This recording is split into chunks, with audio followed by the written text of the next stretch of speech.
सभी साथियों का स्वागत है। एक बार फिर से हम बातचीत करेंगे, किसान रत्न से सम्मानित व्यक्ति हैं जो उनसे भी बातचीत करेंगे। कौन है वो व्यक्ति, उनके बारे में भी बताएंगे और क्या खासियत रही है उसके बारे में बताएंगे। जुड़े रहिएगा हमारे साथ में।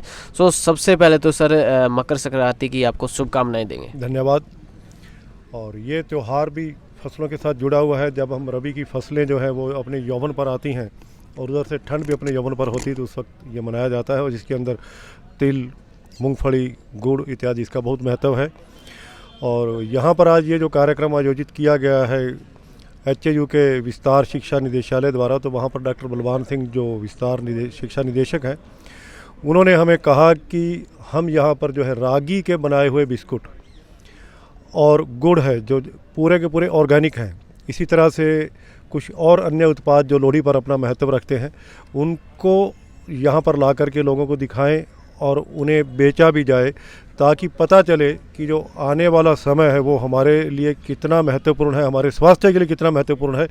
इसीलिए ये जो अनाज हम लेकर के आए आज यहाँ पर, ये पूरे स्वास्थ्यपूर्वक हैं, जैविक तरीके से तैयार किए गए हैं, शुद्धता से तैयार किए गए हैं और इनको आगे जन जन तक पहुंचाने के लिए, उसका प्रचार करने के लिए जो प्रयास किए जा रहे हैं विश्वविद्यालय द्वारा, उनमें हम भी सहयोग कर रहे हैं और हमें विश्वविद्यालय का सहयोग भी मिल रहा है ताकि हम जनता तक पहुंच पाएँ।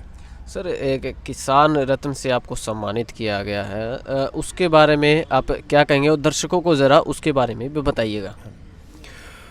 किसान रत्न से जो सम्मानित किया गया है हरियाणा कृषि विश्वविद्यालय द्वारा जो मुझे, उसके लिए हमने जो हमारे फार्म पर जो कई दशकों से केवल धान और गेहूं की फसल लगाते आ रहे थे, उसमें बहुत बड़ा बदलाव लाए हैं हम। सबसे पहले उस मिट्टी को हमने धान के अलावा कोई अन्य फसलें, सब्जियां, फल इत्यादि वहां पर हो सके, उस लिए मिट्टी को उस लायक बनाया। उसके बाद उसके अंदर हमने बिल्कुल भी जो सिंथेटिक केमिकल फर्टिलाइज़र्स हैं और पेस्टिसाइड्स हैं उनका इस्तेमाल बिल्कुल रोक दिया। और वो इस्तेमाल बंद होने के बाद वहाँ पर फिर ख़ास करके जो ये चावल होता है ना, इसका जो छिलका रहता है, तो वो बॉयलर में जलाया जाता है, तो उसकी जो राख रहती है जिसे हम कहते हैं राइस हस्क ऐश, उसको ये पहले ढूंढते थे कि कहाँ पर फेंका जाए।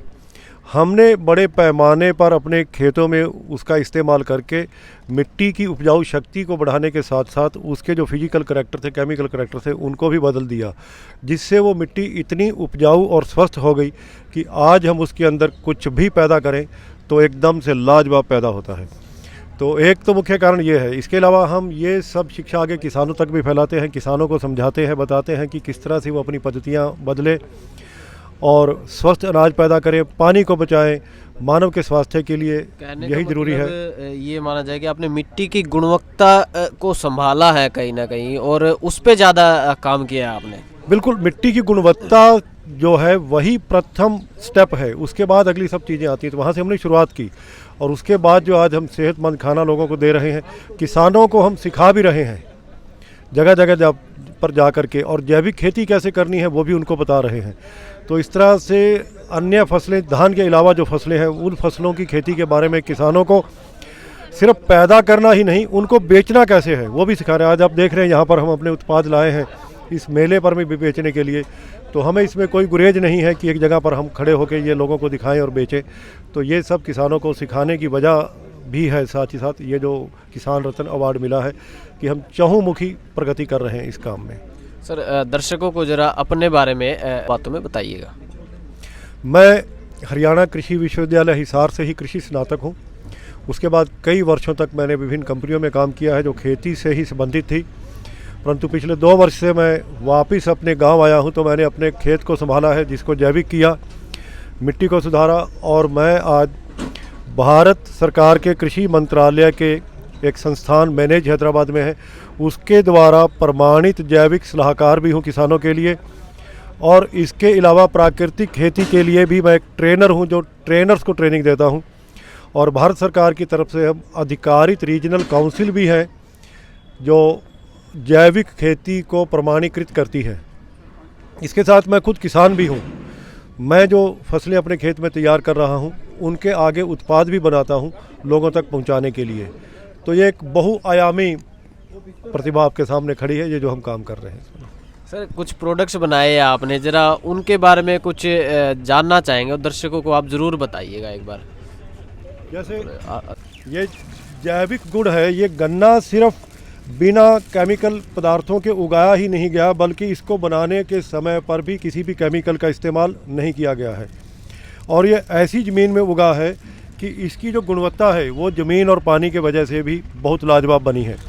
इसी तरह से हम आज जो बात हो रही है मिलेट्स की, जिनको मोटे अनाज यानी कि बल्कि इनको मूल अनाज कहा जाए, तो इन मिलेट्स के बिस्कुट बनाए जा रहे हैं, जिसमें ये प्रमुख बिस्कुट है रागी का। इसमें दूध और घी भी नहीं डला, उसके बजाय दूसरे पदार्थ डले हैं ताकि किसी को कोई एलर्जी की समस्या है तो वो भी ना रहे। ये बहुत ही सेहतमंद बिस्किट हैं। इसके अलावा जो दूसरे और मिलेट्स हैं जैसे कंगनी है, और ये हमारे पास एक कंगनी है, रागी है, कोदरा है, उनके भी बिस्कुट आगे हम बना रहे हैं। सरकार की कृषि मंत्रालय से वो सर्टिफिकेशन मिलता है। और किसानों को कोई और एक छोटी सी बात, कोई एक संदेश है जो आप देना चाहेंगे? किसानों को जो मुख्य संदेश ये है कि वो अलग हट के कुछ पैदा करें। ये जो हम पहले जो केमिकल से पैदा करें वो ना करें। और आज तक किसान बाज़ार से सिर्फ खरीदता ही आया है अपनी खेती को तैयार करने के लिए कई तरह के उत्पाद, परंतु उसे अब खरीदना नहीं, उसे बेचना सीखना पड़ेगा। जब तक किसान उपभोक्ता को सीधा अपने उत्पाद नहीं बेचेगा, तब तक वो कभी भी आज जिस गर्त में वो फंसा हुआ है उससे बाहर नहीं आ पाएगा। अगर उसको किसानी को फ़ायदेमंद बनाना है तो अपने उत्पाद को खुद खाने वाले तक पहुंचाए और बेचना सीखे। Thank you sir. धन्यवाद।